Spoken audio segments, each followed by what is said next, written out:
Brum brum brum! Nandito na naman si Batchong Brum Brum! Ha ha ha! Hi mama! Ha ha ha!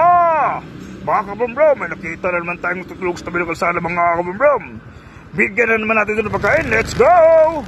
Punta tayo sa Jollibee mga kabrum brum para bumili ng pagkain para ibigay doon sa natutulog sa tabi ng kalsada. Katulog na naman tayo yung gabi mga kabrum brum doon sa natutulog sa tabi ng kalsada. Kabigay na naman tayo ng pagkain at sa kapira. At least man lang sa ganitong paraan mga kabrum-brum, nakatulong tayo sa kanya. Let's go mga kabrum-brum, bibili natin ng pagkain, let's go!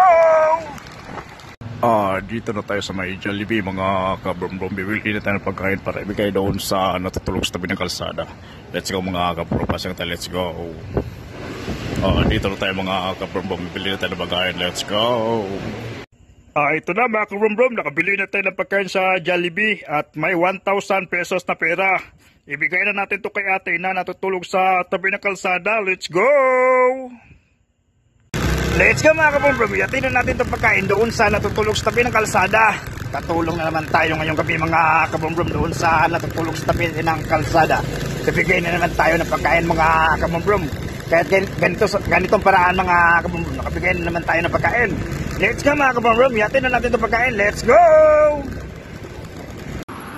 Nandun si ate mga kabrum-brum, ibigay na natin itong pagkain at saka 1,000 pesos na pera. Let's go. Dito siya mga kabrum-brum, lapitan natin.